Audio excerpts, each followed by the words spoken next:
不是很稳哦。对，双脚开始无力了。当医生说我患上了这个病了之后，我感觉我整个天都塌下来了，因为那个梦想就无法去实现了嘛。我上了40楼，然后往下看，很想跳下去，因为我觉得我的生活好像没有意义了。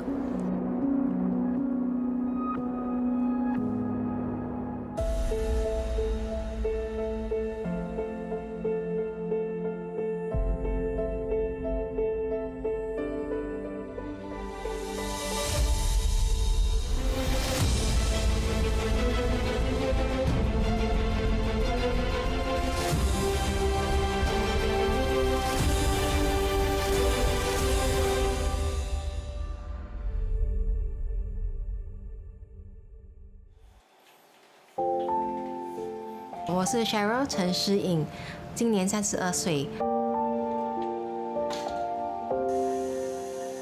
我喜欢烘焙我原本想自己开一间蛋糕店的，做蛋糕师，可是那个梦想就无法去实现了嘛。陈诗颖曾经是巴黎贝甜面包糕点连锁店的一位烘焙师。他每天都满怀热忱，全情投入的工作，落实了儿时的梦想。然而，有一天在烘焙的时候，身体开始感觉不妙。刚开始出现的症状就是双脚麻痹，然后开始无力，直到有一天脚就没有办法支撑自己的重量了，然后就倒在地上。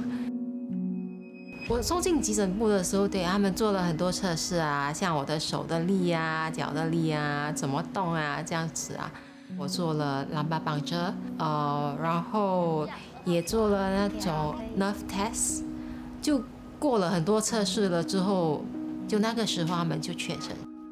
我患上的是multiple sclerosis， 中文是叫多发性硬化症。我是Dr. Kevin Tan， 陈启明，我是一位脑神经科专科医生，我是 Cheryl 的主治医生。Now, multiple sclerosis is what we would call an autoimmune disease. Normally, our immune system is used to fight against infections, but in some people, the immune system becomes overactive, and sometimes when it's overactive, it starts to attack the person's body. Over the years, because of her multiple sclerosis, it has affected her walking, and so gradually she developed more and more difficulties. She started using a walking stick, and then eventually in the last few years, she's been using a wheelchair. 多发性硬化症属于罕见疾病，在热带国家的患病率相对较低。新加坡约有400-500名患者。陈诗颖对于自己为何成为其中一人深感困惑。So for Cheryl, there is nothing that she did that led to this disease. It's something that can potentially happen to anybody. It just happened to happen in Cheryl. 当医生说我患上了这个病了之后，我感觉我整个天都塌下来了，因为医生也不懂他的患病的原因是什么。医生说 "It's no known cause, no known cure"， 所以就是因为他那时候的这句话，我就觉得好像没有希望了。当时我才23岁。我原本喜欢做的东西都不能做了，我也知道说我已经不能去蛋糕店上班这些，无法站很久嘛，然后也不能抬动的那个重的东西嘛。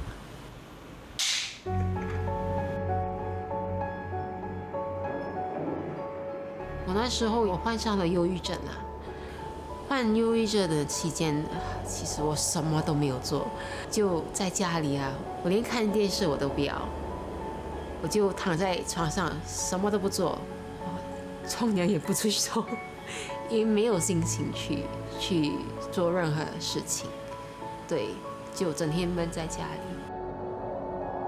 大概有6个月、半年到1年吧。我上了40楼，然后往下看，很想跳下去，因为我觉得我的生活好像没有意义了。对。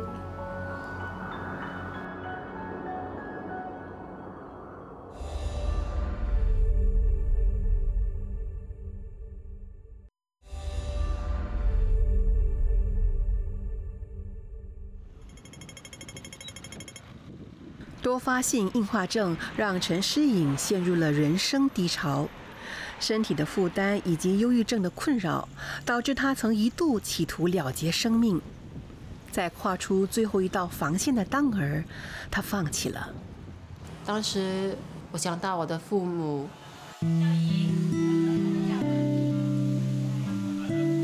我是林青梅，今年68岁，我是陈诗颖的妈妈。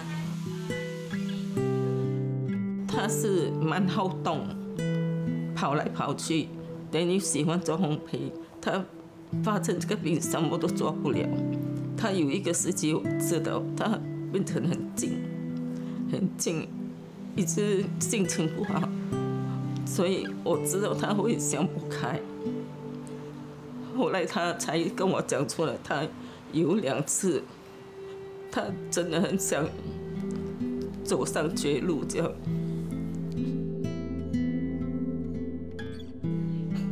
我那时候也是很内疚，我也不知道为什么她会得这种病，我自己也是很自责。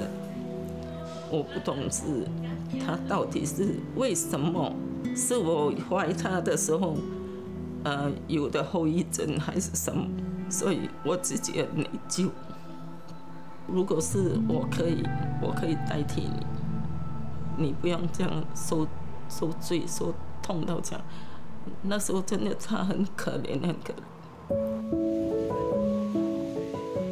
我那时候确诊的时候，我的母亲应该比我还要伤心吧。她很多次都偷偷的哭也是啊。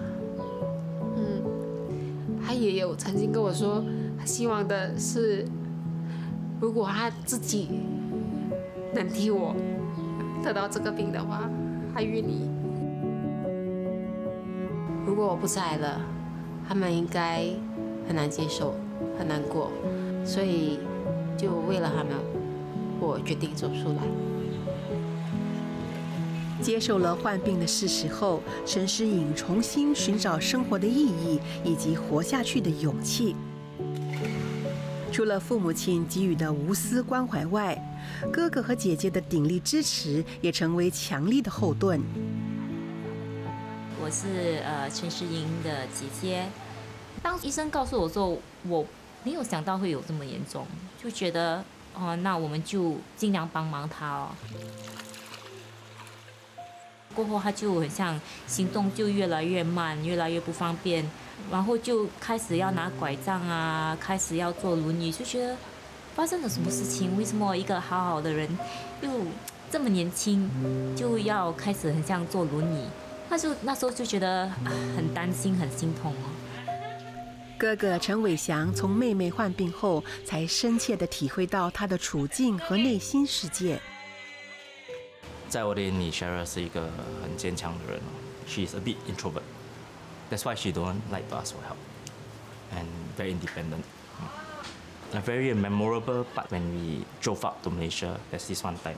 During the trip, Cheryl had to use the toilet, so it was a squatting toilet. Because when she squats, she cannot come back up. So the door was locked from inside. It's one cubicle, so nobody can go in and help her. So she had to literally crawl across the deep bathroom floor, then unlock the door for us to come and help her. At that point of time, I think I came to terms with her condition in reality. 患病过后，我就比较会跟他们说有什么东西我需要他们帮助啊。如果有需要帮助的话，要说啊，不然别人也不懂啊。那到头来辛苦的是你自己啊。坦然接受病情后，接踵而来的是如何面对重重考验。刚开始坐轮椅的时候，挑战很多，因为没有使用过，所以当时我连坐地铁啊、巴士啊，我都不敢。搭巴士的时候啊，因为那个坡道嘛，从我的视线这样子看，会看起来很窄。我觉得说我可能会随时跌倒。搭地铁的时候呢，因为那个地铁的轨道那边有一个挺大的洞，我又怕我的前面的轮子啊会掉下去，所以其实很多困难啊。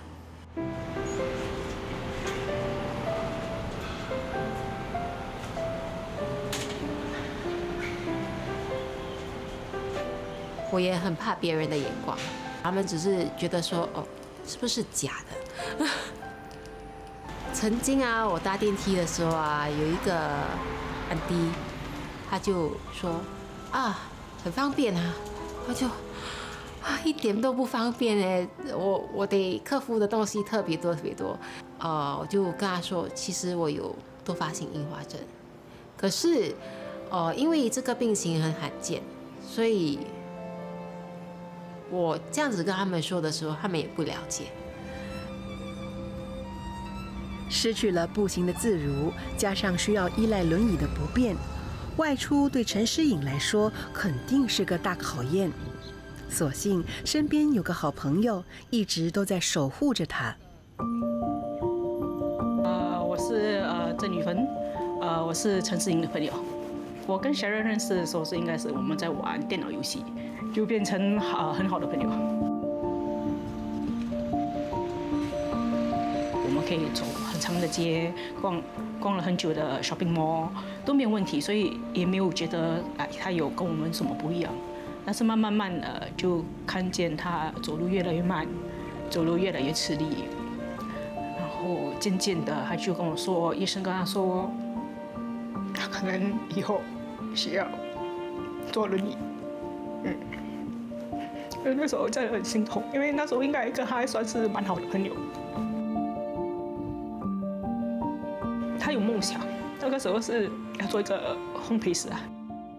当我们这种年龄的时候还不知道我们要干什么时候，他很早就知道他要做一个烘焙师。因为这种事情他不能够继续，他得放弃。当然了，嘴巴上说看得开，心里我当然知道没有人会喜欢，或没有人有办法100%接受这种残酷的事实了。所以我也不要特别的提醒了，问他，你现在怎样什么？因为我们大家都知道，当一个人在经过一个黑暗期或者是这种不好的事件的时候，要的不是每个人来问，你怎样了，你怎样了，而是让他们知道你永远在旁边陪着他。我没有很有钱，我没有办法帮他付医药费，我又不是医生，没有办法治疗，我唯一可以做的就是给他我的时间，给他我的陪伴。陪同陈诗颖外出后，郑瑜芬才真正了解陈诗颖以轮椅代步的感受，不禁万分感慨。年纪轻轻的坐轮椅，很多人就会觉得，你会多看几眼，然后就，到底是什么原因？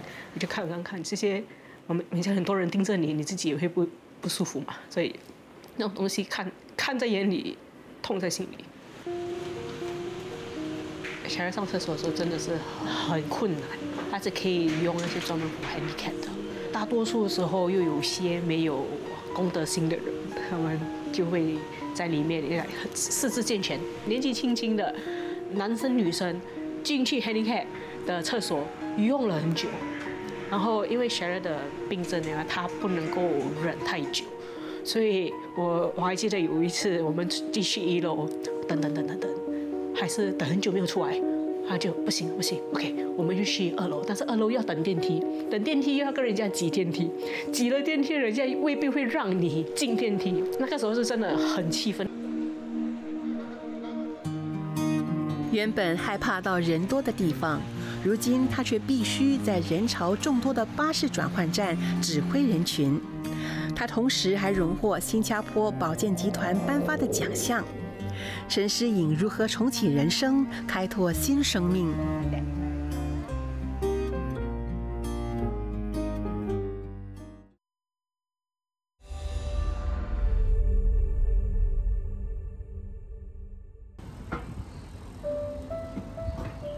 残障人士求职不易，陈诗颖由于疾病和使用轮椅，求职路上困难重重，导致她失业好几年。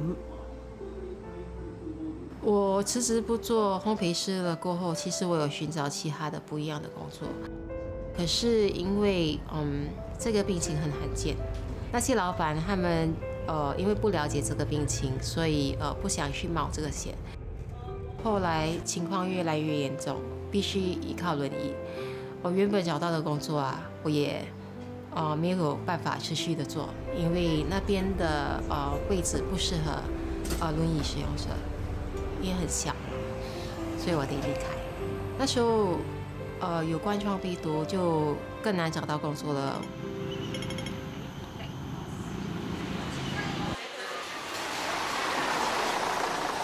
在失业2年后，他在 SPD 的协助下，成功找到了在巴士公司的工作，并善用自己坐轮椅的经验，去帮助那些特需人士。我目前在一个巴士公司担任客服体验共融人员的职位。陈诗颖的工作主要是处理乘客通过电邮发来的反馈和投诉。在高峰时段，他还会到巴士转换站支援。通常我来这边都是高峰时段，然后我会帮助指挥人群。然后如果有什么乘客需要帮助的话，我也会尽量的去帮助他们。通知那些轮椅使用者可以使用那些设施，来通知车长他们需要乘搭他们的巴士。因为有时候有些人他们不明白坐轮椅的人是需要做一些什么东西，需要什么样的帮助嘛。我在这个公司里面的其中一个原因，就是因为比较能够去了解说我们坐轮椅人士的需要，然后从那边他们可以帮助其他的乘客。陈诗颖工作的另一个职责就是教导坐轮椅的特需人士如何乘搭公共交通工具。我担任这个职位也有做一个课程，它是 Public Bus Confidence Course。课程里面我们会教轮椅使用者啊，还是残障人士啊，要如何安全的上下巴士，要如何跟巴士车长沟通，跟他们说一下他们的需要，要如何安全的停放自己的轮椅啊，要如何安全的上下那个轨道啊，这样子。